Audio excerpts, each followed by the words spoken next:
चलिए जानते हैं आज के देश और दुनिया के महत्वपूर्ण 20 बड़ी खबरें सिर्फ 5 मिनट में। पर अभी तक आपने इस वीडियो को लाइक नहीं किए हैं तो लाइक कर लीजिए, चैनल पे नए हैं तो चैनल को सब्सक्राइब कर लीजिए। तो चलिए वीडियो को स्टार्ट करते हैं। अगले हफ्ते दर्जनों लोग कांग्रेस में होंगे शामिल, पूर्व मंत्री ने किया दावा। पूरी जानकारी आपको विस्तार से देंगे, वीडियो को अंत तक जरूर देखें। बता दें कि जगतहारी विधानसभा क्षेत्र के गांव लेदी में 15 मार्च को एक कार्यक्रम आयोजित किया जाएगा। इसमें दर्जनों लोग भाजपा और बसपा को छोड़कर कांग्रेस की नीतियों में आस्था जताएंगे। यह बात रविवार को पूर्व मंत्री एवं वरिष्ठ कांग्रेसी नेता चौधरी अकरम खान ने अपने निवास पर कही। अकरम खान ने कहा है कि ऐसे कुछ और आयोजन जल्द ही जगतहारी शहर में भी होंगे। पूर्व मंत्री ने कहा है कि हाथ से हाथ जोड़ो अभियान को और गति दी जाएगी। जी हां, आपको बता दें कि लोकसभा चुनाव से पहले लगातार भाजपा को झटके पे झटके लग रहे हैं, क्योंकि लोकसभा में भी यहां पे चुनाव होने हैं। और एक बार फिर से आपको बता दें कि कांग्रेस की अच्छी नीतियों से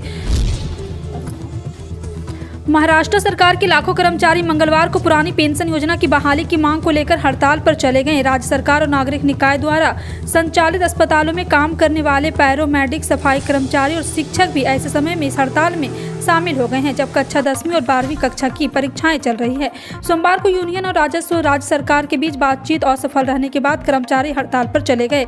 बताया जा रहा है कि कर्मचारियों के इस कदम से कामकाज बाधित हो सकता है, साथ ही कई सेवाएं भी प्रभावित हो सकती है।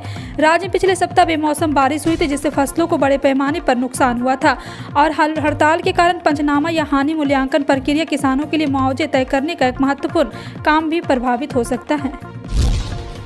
संसद के बजट सत्र के दूसरे चरण का दूसरा दिन भी हंगामे की भेंट चढ़ता नजर आ रहा।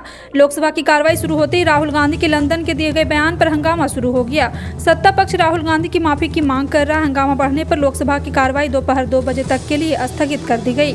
इससे पहले विपक्षी दलों ने अपनी रणनीति बनाई। सत्र के पहले दिन भाजपा कांग्रेस नेता राहुल गांधी के माफी मांगने की मांग पर अड़ी रही। रक्षा मंत्री राजनाथ सिंह, पीयूष गोयल और केंद्रीय संसदीय कार्य मंत्री प्रहलाद जोशी समेत कई सांसदों ने कहा राहुल गांधी को सदन के अंदर आकर माफी मांगनी चाहिए।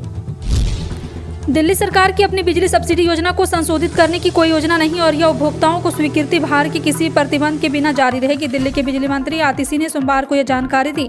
उन्होंने संवाददाताओं से कहा है कि दिल्ली विद्युत नियामक आयोग ने 2020 में दिल्ली सरकार को एक वैधानिक परामर्श जारी किया, जिसमें कहा गया था कि सरकार बिजली सब्सिडी गरीब और जरूरतमंद उपभोक्ताओं को सीमित करने पर विचार करे। डीआरसी ने इस साल 6 जनवरी को परामर्श यह कहते हुए वापस ले लिया कि यह मामला उसके अधिकार क्षेत्र में नहीं आता है।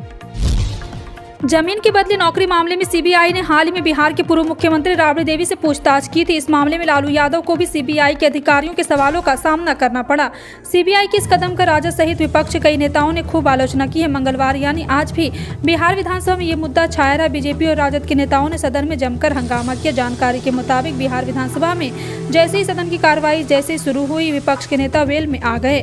और आपको बता दें कि यहाँ पर इसी हंगामे के बीच राजद नेताओं ने सदन में ये मांग कि बिना राज्य सरकार की अनुमति केंद्रीय एजेंसियों को किसी तरीके से कार्रवाई के प्रदेश में अनुमति ना दिया जाए।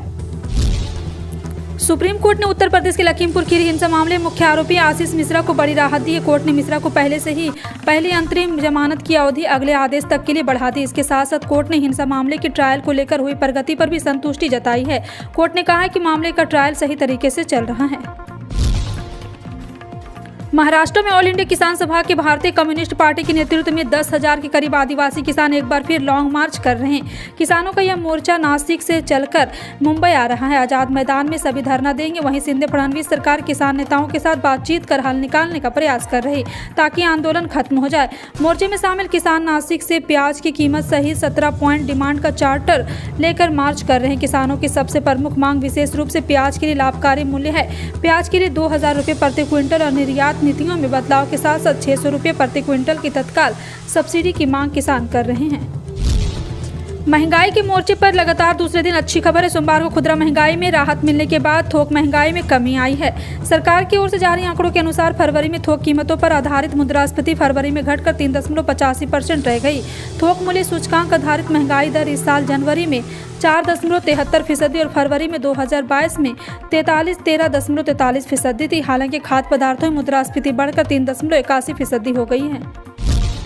हिमाचल प्रदेश में कोरोना के केस एक बार फिर बढ़ने लगे हैं। 3 महीने के अंतराल के बाद कोरोना से एक मौत भी हो गई। शिमला के 75 वर्षीय व्यक्ति की कोरोना संक्रमण से जान गई है।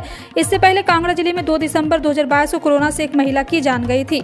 वहीं प्रदेश में अब कोरोना से मरने वालों का आंकड़ा 4193 हो गया है। बीते 24 घंटे के दौरान 414 लोगों की कोरोना जाँच की गई है। इनमें से 19 लोग कोरोना से संक्रमित मिले। संक्रमण दर 4.59% है, लेकिन इतना हाई पॉजिटिविटी रेट अच्छा संकेत नहीं है। शहरों से लेकर गांवों तक में रहने वाले गरीब वर्ग और जरूरतमंद लोगों तक कई योजनाओं के जरिए मदद पहुंचाई जाती है। जैसे पात्र किसानों के सालाना 6000 रुपये दिए जाते हैं। ये पैसे हर 4 महीने में 2-2 हज़ार रुपये की 3 किस्तों में आते। वहीं ये सब होता है प्रधानमंत्री किसान सम्मान निधि योजना के तहत, जिसको केंद्र सरकार चलाती है। बीते दिनों 27 फरवरी को पात्र किसानों के बैंक खाते में 13वीं किस्त के पैसे यानी कि 2000 रुपये आए हैं। ऐसे में अगर आप भी इस योजना से जुड़े हैं और आपको अब तक 13वीं किस्त के पैसे नहीं मिले हैं, तो आप कुछ हेल्पलाइन टोल फ्री नंबरों पर कॉल करके मदद ले सकते हैं। यहां से आपको किस्त को लेकर उचित मदद मिल सकती है। सभी खबरों पर क्या कहना है कमेंट सेक्शन में टाइप करके जरूर बताएं। इसी तरह की पल पल की अपडेट जानने के लिए जुड़े रहें आप अपने हेडलाइंस न्यूज के साथ। मिलते हैं अगली बड़ी खबर में, तब तक के लिए जय हिंद।